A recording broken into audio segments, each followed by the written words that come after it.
Abbiamo sentito che c'è stato un ulteriore avvistamento di una creatura molto simile a quella avvistata a suo tempo 2 anni fa nella rotonda di Flumignano da Leonard D'Andrea. Abbiamo saputo che anche qua a Venezia c'è stato un avvistamento di questo tipo e adesso siamo col diretto interessato che ci spiegherà com'è andata. Allora, è strano che l'abbia avvistata io questa cosa, perché sono originario della Bassa Friulana e quando ero in Friuli un paio d'anni fa ho sentito di questa cosa e beh, mi sembrava una delle classiche cose assurde, no?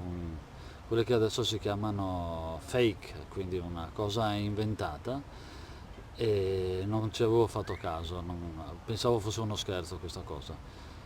Ero in laguna perché io coltivo la terra in laguna, ho dei campi alla Giudecca e dei campi a Sant'Erasmo. Stavo tornando, saranno state le 6 circa, 6 e mezza forse. E il sole già stava andando giù e ho visto questa cosa che adesso è difficile descrivere quello che ho visto perché non si capiva se era una persona, se era un animale. Correva in barena e contro luce. Le barene sono delle isole che vanno su e giù a seconda dell'acqua alta e contro luce sembrava quasi una specie di visione, no? Con queste gambe, con queste braccia molto, molto sottili.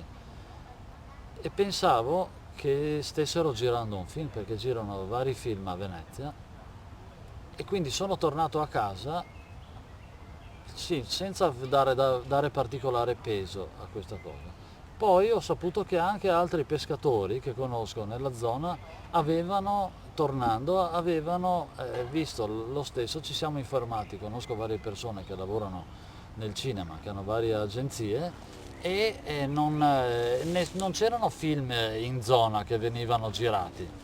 E quindi ho detto, bah, a questo punto non era un film eh, e allora sarà stato qualcosa di diverso. Cosa potrà essere? Non è che non lo so di sicuro.